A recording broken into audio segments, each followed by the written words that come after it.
नमस्कार दोस्तों, आप सभी का स्वागत है हमारे YouTube channel BCS basic physics में।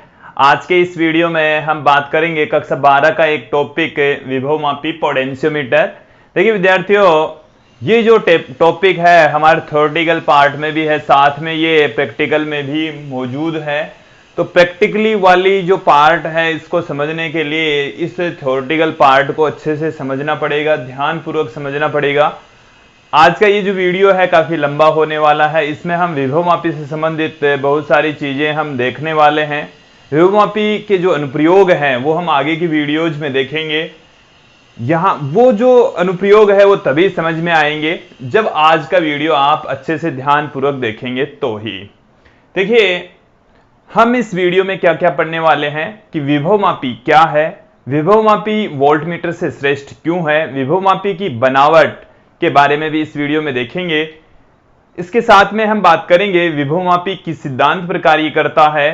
इसके साथ में हम यहां पर बात करेंगे कि जो विभवमापी उसका पाठ्यांक लेते समय कौन सी सावधानियां रखनी पड़ेगी, विभवमापी का मानकीकरण, साथ में हम देखेंगे विभवमापी की सुग्राहिता। तो काफी लंबा वीडियो होने वाला है, बहुत सारी चर्चाएं इस वीडियो में करेंगे। आप इस वीडियो में बने रहिए। देखिए, सर्वप्रथम हम बात करेंगे कि विभवमापी क्या है। देखिए विद्यार्थियों, विभवमापी एक प्रायोगिक युक्ति है जो किन्हीं भी दो बिंदुओं के मध्य का विभवांतर का मापन करती है। किन्हीं दो बिंदुओं के मध्य का विभवांतर का मापन करने का कार्य विभवमापी के द्वारा किया जाता है। किन्हीं दो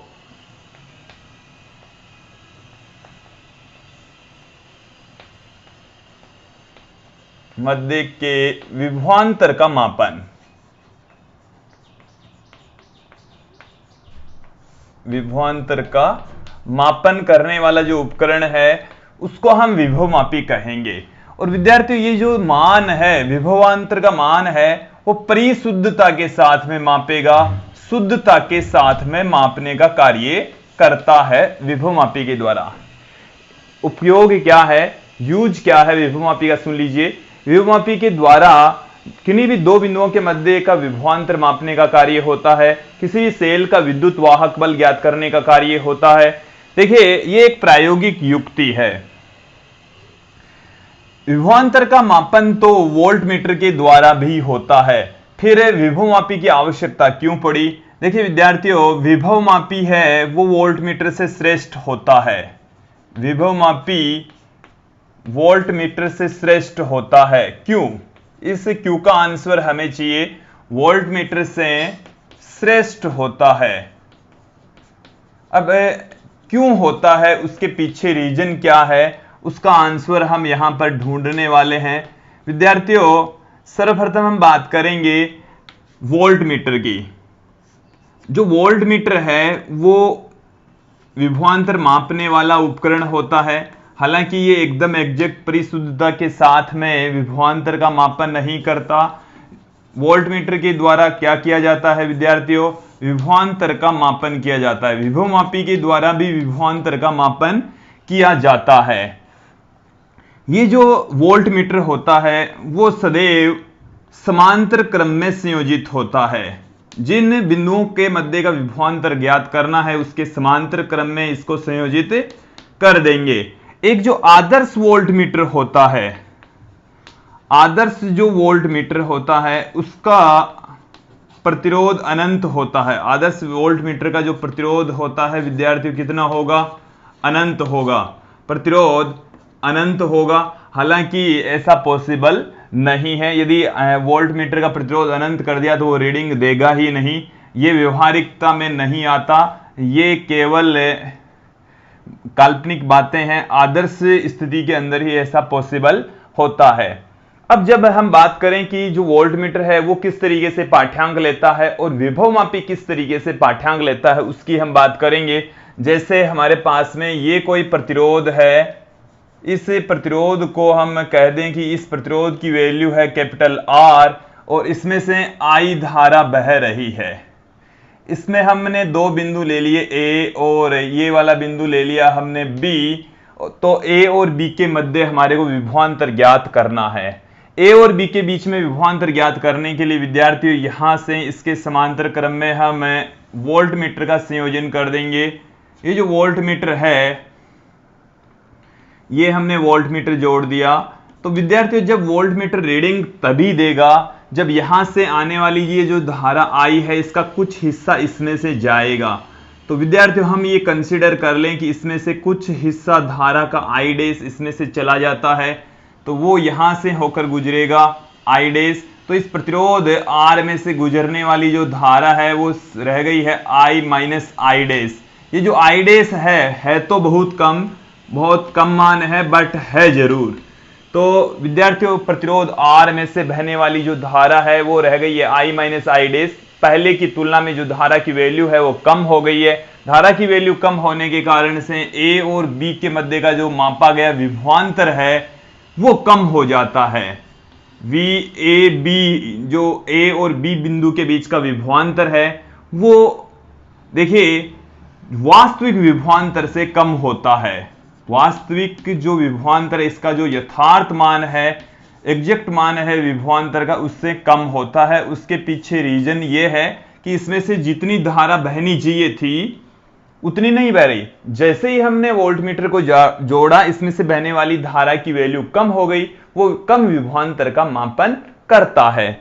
इसलिए विद्यार्थियों, जो वोल्टमीटर है उसके द्वारा विभवांतर का मापन है वो परिशुद्धता के साथ में नहीं किया जा सकता। उसके पीछे रीजन ये है कि जो वोल्टमीटर होता है वो एक धारा का अंश ग्रहण करता है।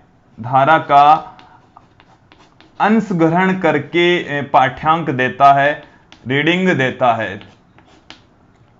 अंश ग्रहण करके पाठ्यांक देता है। पाठ्यांक जब दे रहा होता है तब वो कुछ धारा का अंश ग्रहण करेगा, उसके पश्चात ही पाठ्यांक देगा, अन्यथा पॉसिबल नहीं है। इसमें से जैसे ही धारा बहेगी तो ही रीडिंग्स आएगी, अन्यथा रीडिंग्स नहीं आएगी। अब हम बात करते हैं कि जो विभव मापी है वो किस स्थिति में रीडिंग्स देता है। तो देखिए विद्यार्थियों, जब विभव मापी के द्वारा विभवांतर का मापन होता है तो उस स्थिति में, जब वो विभवांतर की रीडिंग दे रहा है, उस स्थिति में विभव मापी में से कोई भी धारा नहीं बहेगी। उस स्थिति में उसका जो प्रतिरोध है वो अनंत प्रतिरोध की भांति व्यवहार करेगा। तो विभव मापी में विद्यार्थियों क्या होगा, विभव मापी में देखिए विद्यार्थियों, पाठ्यांक देते समय, रीडिंग देते समय, पाठ्यांक के समय धारा प्रवाहित नहीं होती। समय विद्युत धारा, इसमें से धारा प्रवाहित नहीं होती है। धारा का अंश ग्रहण नहीं करता है। इसका मतलब ये हुआ कि ये अनंत प्रतिरोध की भांति व्यवहार करता है।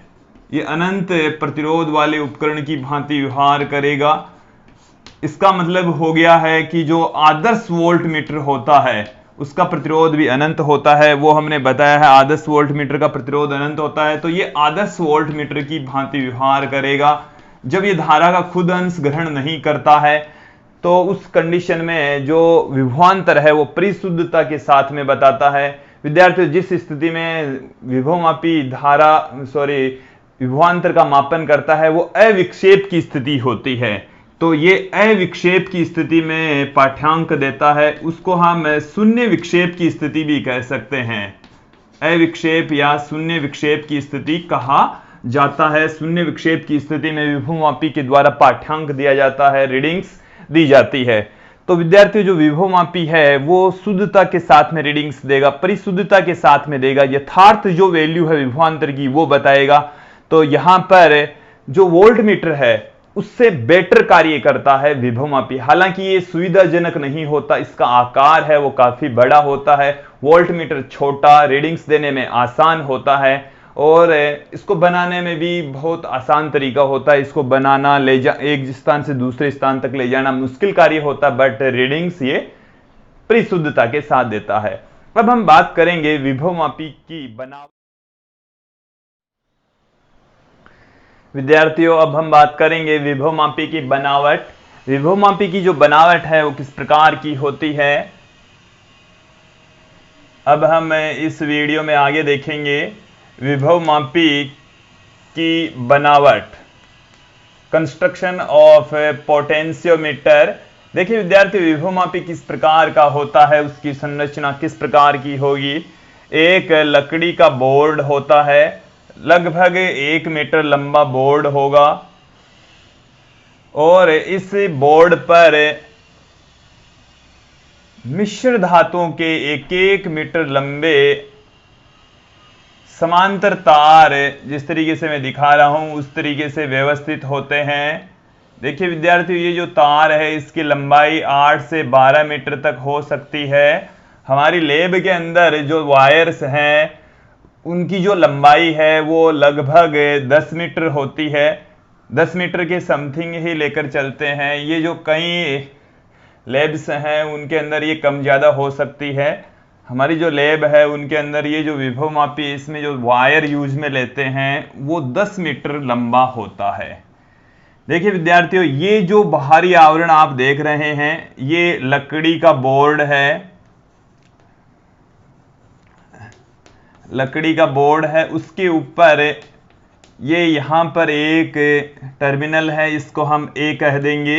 ये एक दूसरा टर्मिनल है सी, और दोनों के बीच में ये यहां से ये एक वायर है। ये जो वायर है वो मैग्नीन का बना हुआ हो सकता है। कुछ मिश्र धातुएं हमने पहले भी पढ़ी है, और जो मिश्र धातुएं हैं जिनको हम प्रतिरोधक तार बनाने के लिए काम में लेते हैं, जैसे मिश्र धातु हो सकती है मैग्नीन, हो सकती है मिश्र धातु के रूप में नाइक्रोम या यूरेका हो सकता है, कॉन्स्टेंटन हो सकता है। ये जो वायर्स होते हैं विद्यार्थियों मिश्र धातुओं के बने होते हैं, और इसकी विशेषता क्या होती है वो भी हम आपको बताएंगे। यहां पर छोटी सी या तो घिरनी लगी होती है, उसके ऊपर से ये वायर्स आते हैं, या यहां पर तांबे की पत्तियां भी हो सकती है, और तांबे की पत्तियों से इसको कस कर रख देते हैं। विद्यार्थियों, सारे के सारे जो वायर्स हैं वो समांतर क्रम में होंगे, और यहां पर आप देखेंगे कि ये जो वायर्स है इनकी लंबाई यहां से लेकर यहां तक की लंबाई 1 मीटर होती है। टोटल जो लंबाई है वो 8 मीटर भी हो सकती है, 10 भी हो सकती है, 12 मीटर भी हो सकती है। इन सबके समांतर हैं एक पाठ्यांक लेने वाली स्केल, जो अब मैं बना रहा हूं। ये एक पाठ्यांक लेने के लिए 1 मीटर लंबी स्केल होती है। इस पर सेंटीमीटर में पाठ्यांक लिखे हुए होते हैं। जो तार है इसकी लंबाई, संतुलित लंबाई ज्ञात करने के लिए इस स्केल को हम काम में लेते हैं। तो विभवमापी की बनावट इस तरीके की होगी विद्यार्थी। इस पर मिश्र धातु का वायर लिपटा होता है, मैग्नीन, यूरेका या कॉन्स्टेंटन में से हो सकता है। ये वायर ही क्यों लेते हैं? क्योंकि इन मिश्र धातुओं का जो प्रतिरोध है वो अधिक होता है। प्रतिरोध विद्यार्थियों अधिक होगा, प्रतिरोध की वैल्यू अधिक होगी, जबकि प्रतिरोध ताप गुणांक न्यूनतम होता है। प्रतिरोध ताप गुणांक भी हमने लास्ट चैप्टर में पढ़ा है। प्रतिरोध ताप गुणांक न्यूनतम होने का मतलब यह है कि ये ताप से बहुत कम प्रभावित होते हैं। इनकी जो वैल्यू है वो ताप से न के बराबर प्रभावित होती है। तापमान में वृद्धि या कमी होने पर प्रतिरोध की जो वैल्यू है वो नहीं बदलती है। तो विद्यार्थी, ये एक समान मोटाई या एक समान अनुप्रस्थ काट क्षेत्रफल वाला एक मिश्र धातु का बना वायर होता है, जो कि 1-1 मीटर लंबे भागों में समांतर रूप से व्यवस्थित होता है। 1 मीटर लंबी इसमें स्केल लगी होती है। और देखिए विद्यार्थियों, बार बार हम विभवमापी को इतना बड़ा नहीं बनाते। इसके लिए हम एक सिंपल सा चित्र का प्रयोग करते हैं। यहां पर हम ए और सी पर जो तार है 10 मीटर लंबा वायर हो सकता है। इस 10 मीटर लंबे वायर को इस तरीके से सीधी रेखा के द्वारा दिखा देते हैं। ये 10 मीटर लंबा वायर है, और इसमें जैसे बीचों बीच में हमने बिंदु लिया तो वो यहां से 5 मीटर, इधर से भी 5 मीटर होता है। विद्यार्थियों, जो विभवमापी है उससे हम एक प्राथमिक परिपथ संयोजित करेंगे। जब भी कोई रीडिंग्स लेंगे तो प्राथमिक परिपथ तो उसमें संयोजित ही होगा। तो प्राथमिक परिपथ क्या होता है एक्चुअल में, वो भी आप लोग समझ लीजिए कि प्राथमिक परिपथ के अंदर एक सेल लगा होता है जिसका विद्युत वाहक बल हम ईपी लेकर चलेंगे। इसके साथ में एक कुंजी लगी होती है। धारा के मान को कम या ज्यादा करने के लिए, धारा की वैल्यू को नियंत्रित करने के लिए यहां पर एक रियोस्टेट धारा नियंत्रक लगा होता है। अब विद्यार्थियों यहां पर यह बात भी ध्यान रखनी है कि जो ए सिरा है उससे ही हम बैटरियों का, सेलों का धनात्मक टर्मिनल संयोजित करते हैं, जैसा कि हमने यहां पर इस सर्किट के अंदर ए सिरे से इस बैटरी ईपी का पॉजिटिव सिरा जोड़ा है।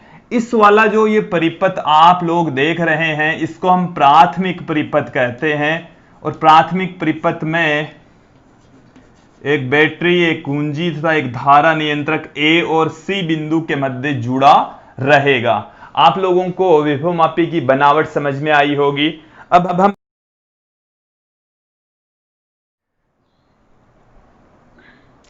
दोस्तों अब हम बात करेंगे विभवमापी के सिद्धांत की। अगला जो टॉपिक है हमारा वो है प्रिंसिपल ऑफ पोटेंशियोमीटर, विभवमापी का सिद्धांत।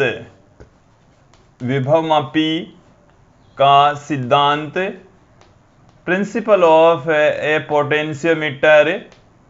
विद्यार्थी ये काफी इंपॉर्टेंट टॉपिक है क्या वो एक बार सुन लेंगे कि किन्हीं भी दो बिंदुओं के मध्य जो अज्ञात विभवांतर है वो विभवमापी के तार पर एक समान रूप से वितरित विभवांतर से तुलना करके ज्ञात किया जाता है।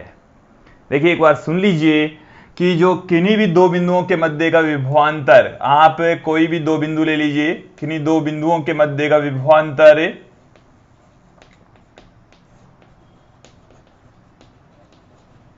मध्य का विभवांतर कैसे ज्ञात करेंगे? विभवमापी का जो तार है, विभवमापी के तार पर एक समान रूप से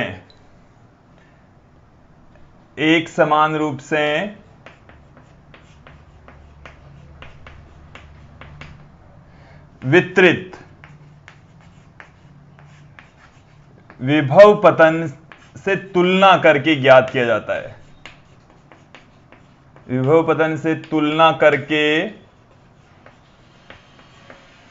ज्ञात किया जाता है।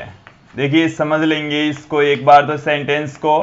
जो विभवमापी है उसमें जो तार लगा होता है एसी, उस तार के ऊपर वोल्टेज ड्रॉप होगा और वो जो वोल्टेज है उससे हम अज्ञात जो विद्युत वाहक बल है उसकी हम तुलना करेंगे और उसकी वैल्यू फाइंड आउट कर लेंगे। देखिए विद्यार्थी इस सेंटेंस को लिखने में, देखने में, सुनने में ये बहुत मुश्किल से समझ में आएगा। इसके लिए हम एक सर्किट का निर्माण करेंगे, उस सर्किट के जरिए ही हम इसको समझने का प्रयास करेंगे। देखिए विद्यार्थियों ये हमारे पास में है विभवमापी और ये है विभवमापी का तार एसी। इससे हम सर्वप्रथम प्राथमिक परिपथ संयोजित करेंगे। ये हमारे पास में प्राथमिक परिपथ का सेल, ये इसकी कुंजी और ये है इसका धारा नियंत्रक। ये हमने बना लिया है प्राथमिक परिपथ। इसमें एक सेल लगा हुआ है ईपी, ये कुंजी के और ये धारा नियंत्रक आरएच। अब विद्यार्थियों जिस सेल का विद्युत वाहक बल ज्ञात करना है उस सेल को भी ए सिरे से ही जोड़ेंगे, उसका धनात्मक टर्मिनल इससे संयोजित करेंगे। ये हमने एक अज्ञात विद्युत वाहक बल ई वाला सेल ए टर्मिनल से संयोजित कर दिया है। इससे हम संयोजित करेंगे एक धारा मापी और इस धारा मापी को हम जोड़ेंगे विसर्पी कुंजी से। ये जो एरो का निशान आपको दिख रहा है ये एक विसर्पी कुंजी है।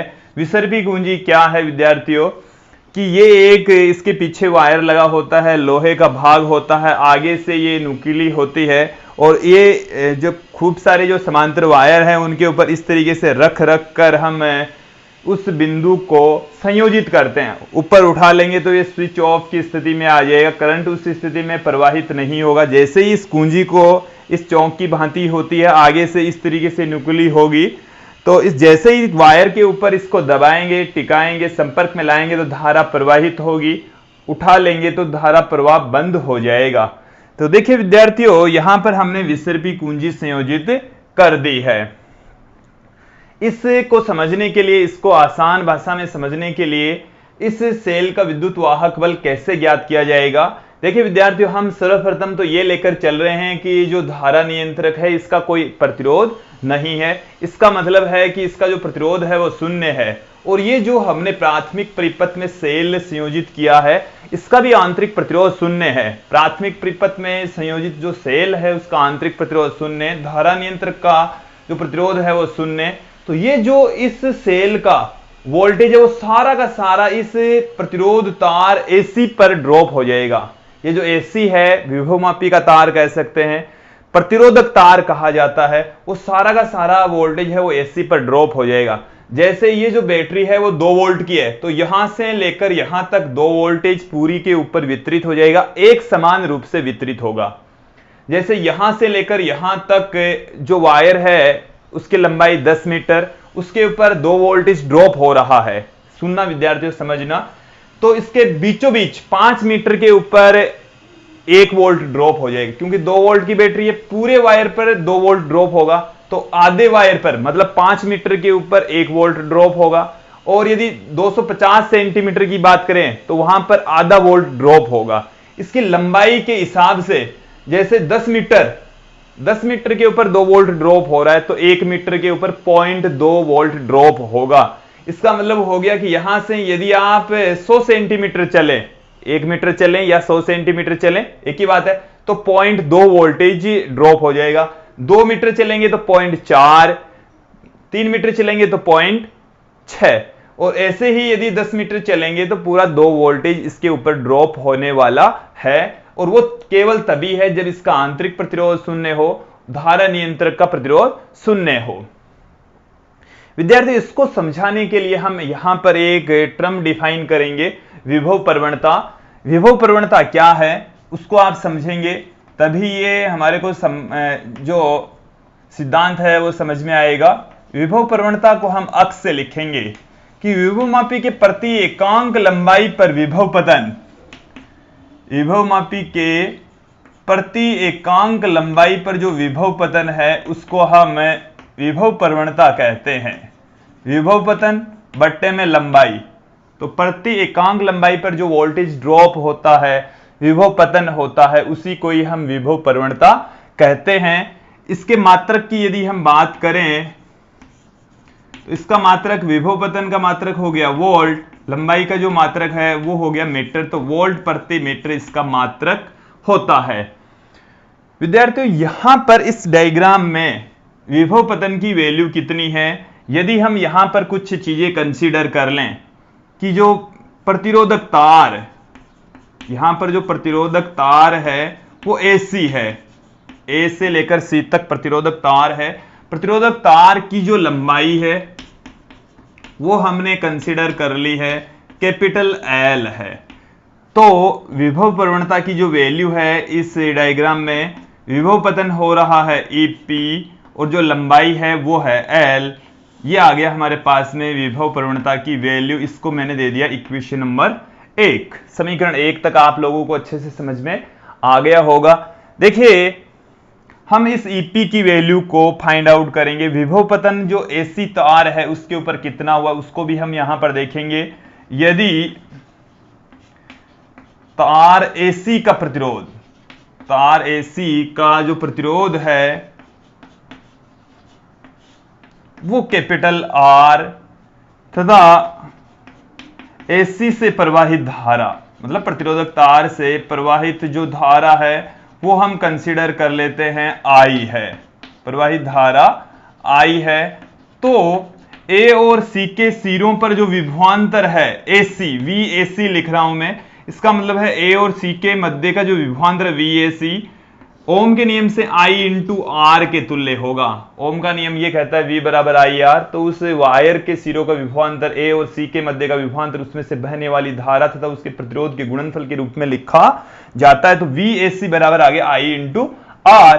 देखिए विद्यार्थी, ये जो वोल्टेज है वो सारा का सारा A से लेकर C तक ड्रॉप हो रहा है, तो A और C के मध्य का भी जो वोल्टेज है वो EP के बराबर होगा। जो VAC है वो ही EP है, EP है वो VAC के बराबर है, जो कि I इंटू R के बराबर है। तो समीकरण 1 से हम इसको क्या पुट कर सकते हैं देखेंगे, आप समझेंगे इसको।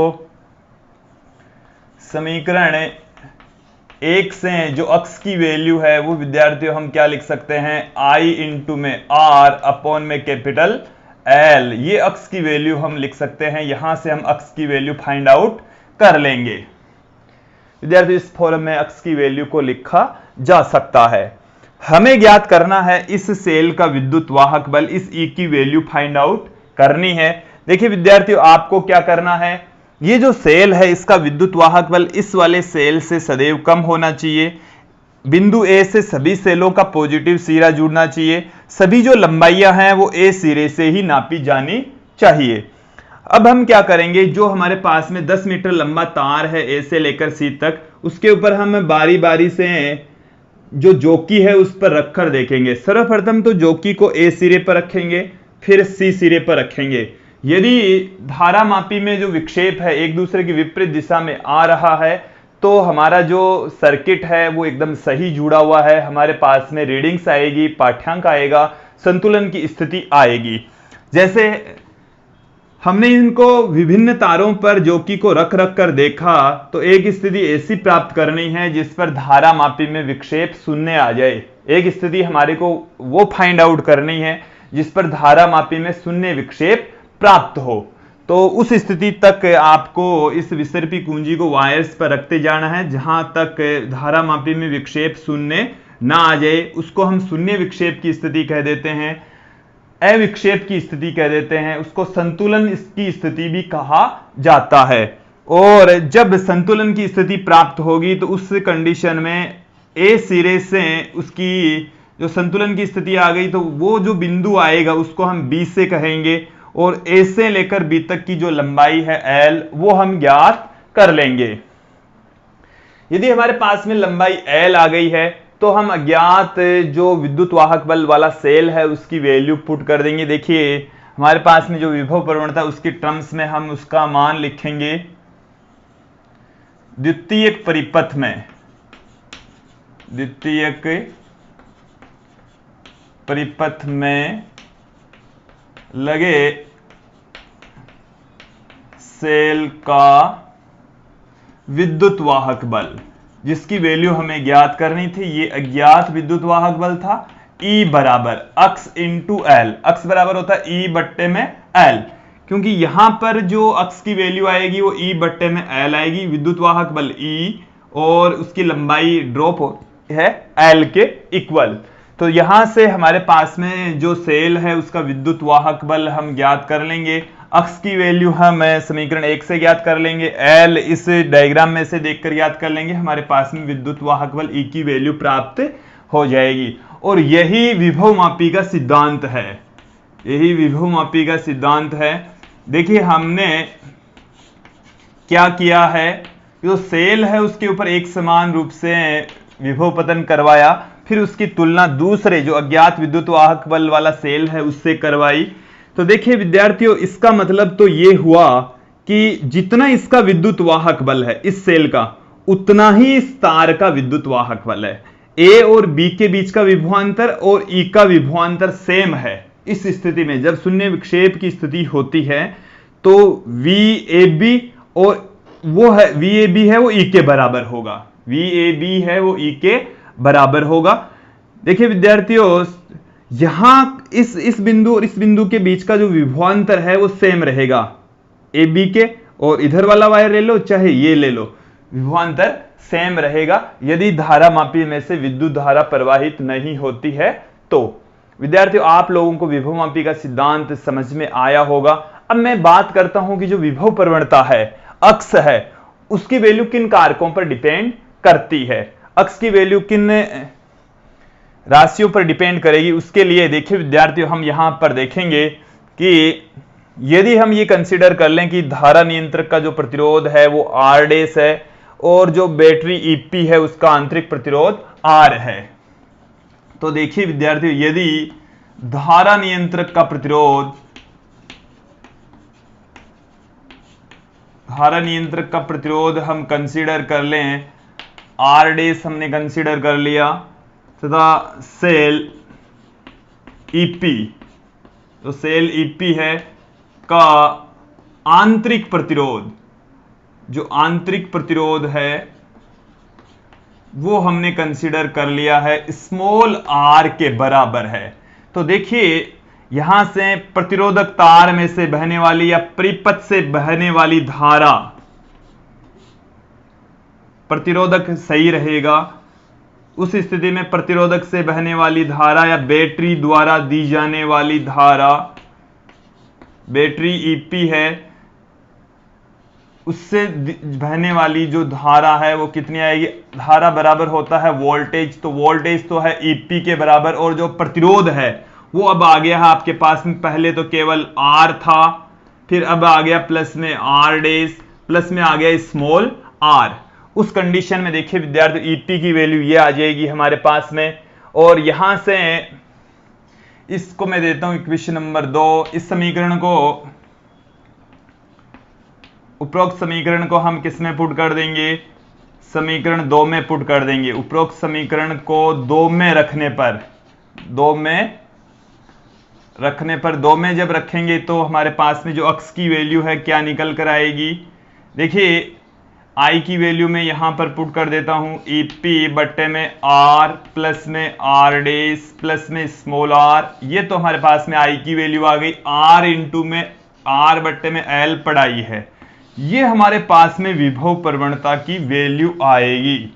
विभव प्रवणता का मान इस तरीके से होगा। हालांकि विद्यार्थियों हम यहां पर R डैश और स्मॉल r की वैल्यू 0 लेकर चलते हैं, और जब इनकी वैल्यू 0 लेकर चले, R डैश और स्मॉल r 0, तो देखो अक्स कितना आएगा, ये 0 है तो फिर यहां पर नीचे R बचेगा, इस R से कैंसिल आउट हो जाएगा, EP बट्टे में L ही बचेगा, EP बट्टे में L ही हमारे पास में अक्स की वैल्यू रहेगी। अभी तक हमने यह नहीं बताया आप लोगों को अक्स की वैल्यू किन कारकों पर डिपेंड करती है, ये अक्स के विभिन्न फॉर्मूले हमने आपको बता दिए। देखिए यहां पर मैं पुट करूंगा कि जो अक्स है उसकी वैल्यू किन कारकों पर डिपेंड करती है। R बराबर हम एक फॉर्मूला जानते हैं विद्यार्थियों, क्या जानते हैं, रो L अपॉन में A। R बराबर प्रतिरोधकता के टर्म्स में ये वाला फॉर्मूला आप जानते होंगे, इसी फॉर्मूले को मैंने यहां पर अप्लाई किया है। L से L कैंसिल हो जाएगा, L से L जब कैंसिल हो गया तो I रो बट्टे में A, अक्स का जो फॉर्मूला है वो आपके पास में क्या रह गया है विद्यार्थियों, I रो अपॉन में A रह गया है। तो हम यहां से इस फॉर्मूले से हम बताएंगे कि जो अक्स की वैल्यू है वो किन कारकों पर निर्भर करती है। तो देखिए यहां पर जो थोड़ी सी जगह बची हुई है उसमें मैं आपको बता रहा हूं, अक्स का जो मान है वो I के समानुपाती होता है।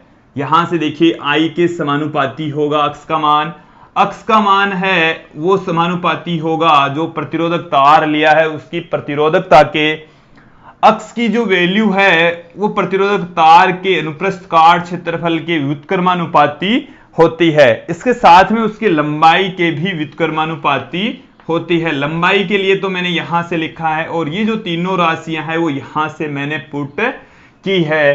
तो जो विभव प्रवणता है वो उस वायर में से बहने वाली धारा के समानुपाती, उस वायर की प्रतिरोधकता के भी समानुपाती था, उसके अनुप्रस्थ काट क्षेत्रफल व लंबाई के व्युत्क्रमानुपाती होती है। आप लोगों को यह समझ में आ गया होगा। अब वापस हम विद्यार्थी यहां पर इस डायग्राम की ओर चलते हैं। इस डायग्राम से हम थोड़ी सी चीजें और सिखाने का आपको प्रयास करेंगे। देखिए विद्यार्थी ये वाला जो बिंदु B है वो है संतुलन की स्थिति में, शून्य विक्षेप की स्थिति में बिंदु। इस स्थिति में इस सर्किट में से विद्युत धारा प्रवाहित नहीं होती। यदि हम इससे इधर या इधर इस तरफ दोनों इर्द गिर्द यदि हम कोई इस विसर्पी कुंजी को दबाएं, यहां पर टच करवाएं या यहां पर टच करवाएं, तो यहां से यहां तक की जो डिस्टेंस है वो मैं L1 कंसीडर कर लेता हूं, यहां से यहां तक की जो डिस्टेंस है वो मैं L2 कंसीडर कर लेता हूं। तो जब हम B1 पर दबा रहे हैं, विसर्पी कुंजी को B1 पर लगा रहे हैं, इसका मतलब तो ये हुआ कि यहां से जब जैसे ही इस विसर्पी कुंजी को इस स्थिति से इधर या उधर ले जाएंगे तो इस धारा मापी में से विद्युत धारा प्रवाहित होना स्टार्ट हो जाएगी। केवल इसी बिंदु पर ही विद्युत धारा प्रवाहित नहीं होती है, इसी बिंदु पर ही अविक्षेप की स्थिति प्राप्त होती है। जैसे हमने इस विसर्पी कुंजी को B1 पर रखा तो संतुलित लंबाई L1 है। अब जो वायर है A से लेकर B1 तक का, इसके ऊपर वोल्टेज है वो इतना ही होगा। जैसे वायर की लंबाई बढ़ेगी इस वायर के सिरों का विभवांतर बढ़ता जाएगा, इसका विभवांतर ज्यादा, इसका विभवांतर कम। तो इसका विभवांतर जब कम है तो ये जो बैटरी है इसका विद्युत वाहक बल ज्यादा प्रभावी हो जाएगा और धारा मापी में से विद्युत धारा प्रवाहित होगी। जब इसका विद्युत वाहक बल प्रभावी हो जाएगा तो यहां से इधर से इस तरीके से इसका मान कम, देखो मैं आपको बता देता हूं कि VAB1 का मतलब A और B1 के बीच का विभवांतर ये कम होगा E से। कौन सी स्थिति में? जब विसर्पी कुंजी को B1 पर दबाएं। जब विसर्पी कुंजी को B1 पर दबाते हैं, B1 से इसको संपर्क में लाते हैं तो VAB1 छोटा होगा E से, तो जो धारा है वो प्रवाहित होगी धारामापी में से, और वो किधर होगी? इसके अकॉर्डिंग चलेगी, क्योंकि ये वाला जो विद्युत वाहक बल है वो प्रभावी हो जाएगा, ये कम है, इसलिए इसका जो परिणामी मान है उसकी वजह से, परिणामी जो धारा है इसकी वजह से प्रवाहित होगी। हमने विसर्पी कुंजी को जब यहां लगा रखा है तो यहां से होती हुई धारा है वो इधर से इस तरीके से जाएगी, ऐसे होती हुई इस तरीके से जाएगी। तो मैं इसे की धारा की जो डायरेक्शन है उसको पुट कर रहा हूं, ऐसे चलेगी, फिर B1 पर जाएगी, फिर G में जाएगी, फिर इस E में जाएगी और वापस A पर आएगी। तो आप लोगों को ये चीज समझ में आ गई होगी कि जब हम विसर्पी कुंजी को B1 से संयोजित करते हैं तो धारा की डायरेक्शन इधर से इस तरीके से होगी, इसका विद्युत वाहक बल ज्यादा प्रभावी होगा। अब हम क्या करेंगे, इस विसर्पी कुंजी को B1 पर दबा रहे हैं, सॉरी B2 पर लगाने पर, B2 पर दबाने पर, B2 पर इसको हम टच कर रहे हैं, B2 से इसके संपर्क में ला रहे हैं। B2 से जैसे ही संपर्क में लाएंगे तो इसकी जो लंबाई है, संतुलित लंबाई तो नहीं कह सकते, जो लंबाई है वो L2 हो जाएगी, L से बड़ी हो जाएगी। उस कंडीशन में AB2 का जो विभवांतर है वो E से ज्यादा होगा। विभवांतर जो AB2, A और B2 जो बिंदु है उन दोनों के बीच का विभवांतर E से ज्यादा होगा, क्योंकि इसके ऊपर पूरे पर एक समान रूप से इसका वोल्टेज ड्रॉप है, तो इसके सिरों A और B2 का जो विभवांतर है वो E से ज्यादा होगा, इसकी वैल्यू इस के विद्युत वाहक बल से ज्यादा होगी। फलस्वरूप इस विद्युत वाहक बल ये तो ज्यादा और ये है कम, तो जो धारा है वो इसकी वजह से प्रवाहित होगी। पहले जो धारा बह रही थी B1 की स्थिति में उससे विपरीत दिशा में धारा प्रवाहित होगी, धारामापी में से विद्युत धारा का प्रवाह होगा। और इस स्थिति के अंदर यदि हम विसर्पी कुंजी को इस तरीके से जोड़कर दिखाएं तो अब की बार धारा इसमें से ऐसे जाएगी, एक बार समझ लेंगे, ये ऐसे चलेगी धारा, इधर से इस तरीके से जाएगी, ऐसे होती हुई इस तरीके से इस वायर में से विद्युत धारा का प्रवाह होगा। आप लोगों को इस विद्युत धारा की डायरेक्शन अच्छे से समझ में आई होगी, दोनों ही स्थितियों में समझ में आई होगी। इस स्थिति में जो धारा की डायरेक्शन है वो ऐसे चलेगी, E पर जाएगी, फिर G में जाएगी, फिर B2 पर जाएगी और पुनः A पर चली जाएगी। तो धारा की जो डायरेक्शन है वो इस तरीके से होगी, इसमें इस तरीके से होगी। विद्यार्थियों, हमने इस पार्ट के अंदर आप लोगों को विभवमापी का सिद्धांत बताया। इसके अलावा जो विभव प्रवणता है वो किन कारकों पर डिपेंड करती है, साथ में हमने उस कंडीशंस के बारे में भी बात की कि जब विसर्पी कुंजी संतुलन की स्थिति के अलावा किसी स्थिति में हो तो धारा किधर बहती है। तो विद्यार्थियों, यदि विसर्पी कुंजी इस तरफ तो धारामापी में से एक तरफ विक्षेप आएगा, दूसरी तरफ तो धारामापी में विक्षेप पहले से विपरीत दिशा में आएगा। विद्यार्थियों, अब हम आगे बात करेंगे कि विभवमापी से जब हम रीडिंग्स ले रहे होते हैं तो कौन सी सावधानियां हमारे काम में आएगी। विद्यार्थियों, अब हम बात करेंगे विभवमापी के साथ में कौन सी सावधानियां रखनी चाहिए। विभवमापी से जब पाठ्यांक हम ले रहे होते हैं तो कौन सी सावधानियों का ध्यान रखना है। देखिए, सर्वप्रथम जो पहली सावधानी है वो तो यह है कि प्राथमिक सेल का जो विद्युत वाहक बल है द्वितीयक परिपथ में लगे सेल के विद्युत वाहक बल से अधिक होना चाहिए। ये वाली कंडीशन आप अच्छे से समझ लीजिए। देखिए विद्यार्थियों, क्या है कि जैसे ये हमारे पास में कोई विभवमापी है, ए से लेकर सी तक ये हमारे पास में कोई विभवमापी है। इसमें यहां पर हमने प्राथमिक परिपथ का निर्माण किया है। प्राथमिक परिपथ के अंदर एक सेल जिसका विद्युत वाहक बल EP, एक कुंजी और एक धारा नियंत्रक लगा होता है।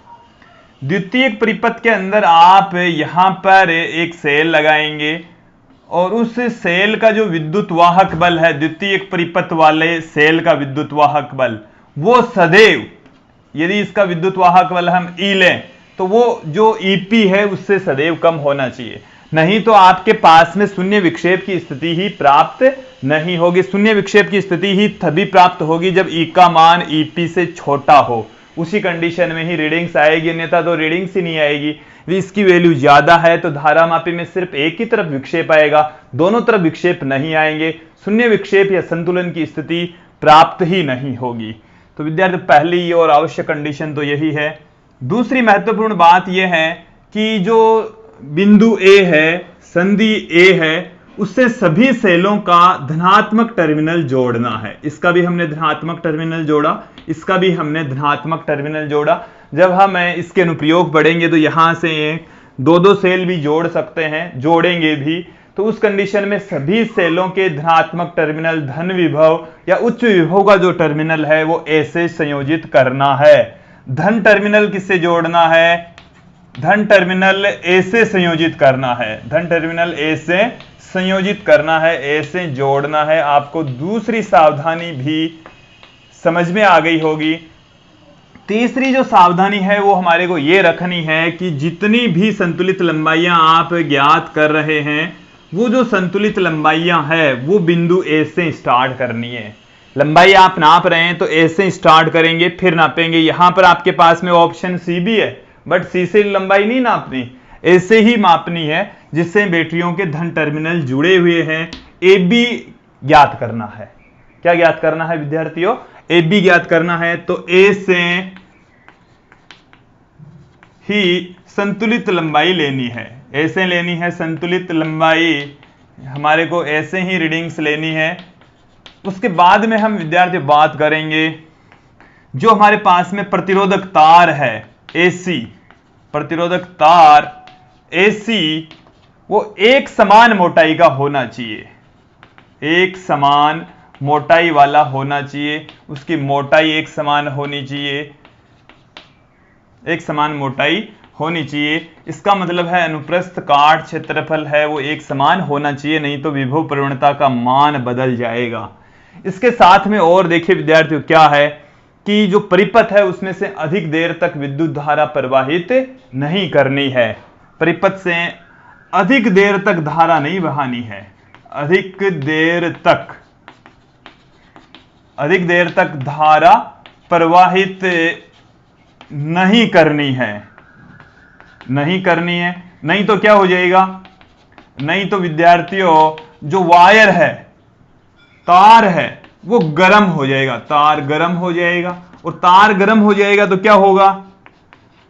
तार का प्रतिरोध बढ़ जाएगा, तार का प्रतिरोध बढ़ जाएगा तो क्या होगा? विभव प्रवणता का मान चेंज हो जाएगा, विभव प्रवणता की वैल्यू चेंज हो जाएगी, बढ़ जाएगा। तो विद्यार्थी ये मुख्य आपको सावधानियां रखनी है, और इनमें से सबसे जो इंपॉर्टेंट सावधानियां है वो ये वाली है। और ये अनुप्रस्थ काट क्षेत्रफल भी एक समान ही लेकर चलते हैं मोस्टली, ये भी कोई ज़्यादा बड़ी प्रॉब्लम नहीं है, ज़्यादा इश्यू नहीं है। आप लोगों को विभवमापी से पाठ्यांक लेते समय, संयोजित तार संयोजित करते समय जो सावधानियां रखनी है समझ में आई होगी। अब हम बात करेंगे विभवमापी का मानकीकरण। मानकीकरण का मतलब क्या है वो भी हम आपको समझाएंगे। अगला जो बिंदु है हमारे पास में विभवमापी से संबंधित वो है विभवमापी का मानकीकरण। विभवमापी का मानकीकरण, देखिए मानकीकरण स्टैंडर्डाइजेशन ऑफ पोटेंशियोमीटर, इसकी सहायता से हम क्या करेंगे? विभव प्रवणता का मान परिशुद्धता के साथ में ज्ञात करने की जो प्रक्रिया है उसको हम मानकीकरण कहते हैं। जो विभव प्रवणता है उसको हम अक्ष से पुट करते हैं, विभव प्रवणता का मान परिशुद्धता के साथ ज्ञात करने की प्रक्रिया, परिशुद्धता के साथ ज्ञात करने की जो प्रक्रिया है उसको हम विभवमापी का मानकीकरण कहते हैं। विभवमापी का मानकीकरण कहलाता है। देखिए विद्यार्थियों, हम पहले भी तो ज्ञात कर रहे थे विभव प्रवणता की वैल्यू, उसमें दिक्कत कहां आ गई है। देखिए हम जब विभव प्रवणता की वैल्यू ज्ञात करते हैं, ईपी की वैल्यू ज्ञात करते हैं, तो इसका आंतरिक प्रतिरोध शून्य लेकर चलते हैं।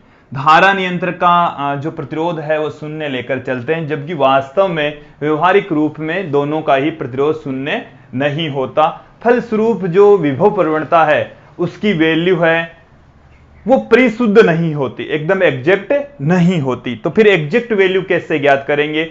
उसके लिए एक प्रक्रिया है जिसको मानकीकरण कहते हैं। विभवमापी का मानकीकरण कहा जाता है कि विभव प्रवणता का जो मान है वो एकदम शुद्धता के साथ में, यथार्थता के साथ में एग्जैक्ट जो वैल्यू ज्ञात करने की जो प्रक्रिया है उसको हम विभवमापी का मानकीकरण कहते हैं। इसके लिए क्या करेंगे विद्यार्थियों, एक मानक सेल लेंगे।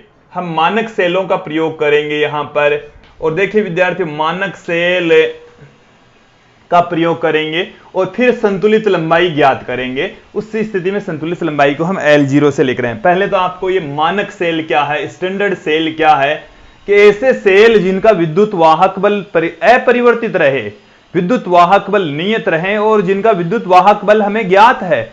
और देखिए विद्यार्थियों, मानक सेलों के रूप में हम डेनियल सेल का प्रयोग कर सकते हैं। जो डेनियल सेल है वो मानक सेल का कार्य करता है, और डेनियल सेल के लिए जो विद्युत वाहक बल है वो 1.08 वोल्ट ले सकते हैं। इसके साथ में हम कैडमियम सेल का भी मानक सेल के रूप में उपयोग करते हैं। कैडमियम सेल का जो विद्युत वाहक बल होता है 1.0186 वोल्ट होता है। तो इनका विद्युत वाहक बल हमें पहले से ही ज्ञात है तथा इनका प्रयोग करके हम विभव प्रवणता की वैल्यू ज्ञात करते हैं। विद्यार्थियों, प्राथमिक परिपथ तो लगा हुआ होता है। द्वितीयक परिपथ के अंदर हम क्या करेंगे, द्वितीयक परिपथ के अंदर हम सेल का विद्युत वाहक बल E0 पता है, संतुलित लंबाई L0 ज्ञात कर लेंगे। तो इस स्थिति के अंदर देखिए क्या होगा। इस स्थिति में विभव प्रवणता की जो वैल्यू है, विभव प्रवणता को हम अक्स से रिप्रेजेंट कर रहे हैं, जो कि E0 बट्टे में L0 के बराबर आएगी। तो यहां से हमारे पास में विभव प्रवणता का एग्जैक्ट मान आ जाएगा। E0 E0 का पता है, L0 का हम मान यहां से ज्ञात कर लेंगे। तो विभव प्रवणता का एग्जैक्ट मान, यथार्थ मान, शुद्ध मान, परिशुद्ध मान ज्ञात कर लेंगे, और ये इसी प्रक्रिया को हम विभवमापी का मानकीकरण कहते हैं। अब विद्यार्थियों, इस वीडियो का हम अंतिम टॉपिक यहां पर देखेंगे। दोस्तों, अब हम बात करेंगे इस वीडियो का अंतिम टॉपिक विभवमापी की सुग्राह्यता, सेंसिटिविटी ऑफ पोटेंशियोमीटर। कहते किसे हैं, होती क्या है, समझेंगे। देखिए हमने बोर्ड पर लिखा है कि कम से कम विद्युत वाहक बल, अल्प विद्युत वाहक बल लें या विभवांतर, उसका मापन यदि शुद्धता के साथ में ज्ञात करने की जो क्षमता है उसी को ही हम विभवमापी की सुग्राह्यता कहेंगे। कि विभवमापी के द्वारा अल्प विद्युत वाहक बल या विभवांतर का मान जितनी शुद्धता के साथ में, यथार्थता के साथ में, परिशुद्धता के साथ में ज्ञात करने की जो क्षमता होती है उसी को ही हम विभवमापी की सुग्राह्यता कहते हैं। देखिए विद्यार्थियों, जो परिशुद्धता है या जो विभवमापी की सुग्राह्यता है वो विभवमापी में आएगी कैसे, वो क्षमता कैसे विकसित होगी। विद्यार्थी, उसके लिए जरूरी है कि जो विभव प्रवणता है उसका मान कम से कम होना चाहिए। विभव प्रवणता का मान कम से कम होगा तो विभवमापी की सुग्राह्यता उतनी ही अच्छी होगी। विभवमापी की सुग्राह्यता का मतलब यह है कि वो अल्प से अल्प, छोटा से छोटा जो विभवांतर है वो कितनी शुद्धता के साथ में, परिशुद्धता के साथ में मापता है। तो जो विभवमापी की सुग्राह्यता होती है वो विभव प्रवणता की व्युत्क्रमानुपाती होती है। तो देखिए विद्यार्थियों, विभवमापी की जो सुग्राह्यता है वो विभव प्रवणता के व्युत्क्रमानुपाती होती है। 1 में विभव प्रवणता, इसका मतलब यह हुआ कि विभव प्रवणता जितनी कम होगी सुग्राह्यता उतनी ही अच्छी होगी। तो अधिक सुग्राहिता के लिए हम क्या करेंगे? विभवमापी की अधिक सुग्राहिता के लिए कौन कौन सी कंडीशन है कि विभवमापी की सुग्राहिता बढ़ाने के लिए क्या करेंगे? तो देखिए विद्यार्थी, उसके लिए सबसे पहली कंडीशन, आवश्यक कंडीशन, मोस्ट वाली जो कंडीशन है कि विभव प्रवणता का मान न्यूनतम होना चाहिए। विभव प्रवणता का जो मान है वो कम से कम होना चाहिए, विभव प्रवणता न्यून होनी चाहिए, न्यूनतम होनी चाहिए। अब देखिए विद्यार्थी, विभव प्रवणता न्यूनतम कैसे होगी? विभव प्रवणता का जो मान है वो किन राशियों पर डिपेंड करता है? हमने विभव प्रवणता की जो वैल्यू है वो किन कारकों पर डिपेंड करती है? उसके लिए लिखा कि I के समानुपाती होती है। विभव प्रवणता का मान प्रतिरोधकता के समानुपाती होता है। विभव प्रवणता का मान है वो अनुप्रस्थ काट क्षेत्रफल के व्युत्क्रमानुपाती होता है। विभव प्रवणता का मान लंबाई के भी व्युत्क्रमानुपाती होता है। देखिए विद्यार्थियों, हम रो का मान तो नहीं बदल सकते, धारा का मान भी बदलना उतना पॉसिबल नहीं है। अनुप्रस्थ काट क्षेत्रफल यदि आप बहुत ज्यादा रखेंगे तब जाकर अक्स की वैल्यू कम होगी। सबसे बढ़िया उपाय है कि आप जो प्रतिरोधक तार है उसकी लंबाई अधिक से अधिक लें। जब अधिक से अधिक लंबाई लेंगे तो विभव प्रवणता का मान कम से कम होगा। विभव प्रवणता जब कम से कम होगी तो विभवमापी की सुग्राहिता अधिक से अधिक होगी। तो विद्यार्थियों, आपको जब क्वेश्चन ये पूछा जाता है कि विभवमापी की सुग्राहिता बढ़ाने के लिए आप क्या करेंगे, कौन सा उपाय करेंगे, तो विभव प्रवणता का मान न्यूनतम होना चाहिए, जिसके लिए हम प्रतिरोधक तार की लंबाई अधिक से अधिक लेंगे। इसीलिए विद्यार्थी, विभवमापी के अंदर 10 से 12 मीटर लंबे प्रतिरोधक तार का प्रयोग किया जाता है ताकि अल्प से अल्प विभव को भी परिशुद्धता के साथ में मापा जा सके। विद्यार्थी, ये वीडियो समझ में आया होगा, काफी लंबा वीडियो रहा है। मुझे उम्मीद है कि ये वीडियो आपको अच्छे से समझ में आया होगा। आगे की जो डेरिवेशंस हैं उनको समझने में ये वीडियो काफी महत्वपूर्ण है, काफी इंपॉर्टेंट है, प्रैक्टिकल की दृष्टि से भी काफी इंपॉर्टेंट है। धन्यवाद विद्यार्थियों, बने रहिए हमारे साथ में।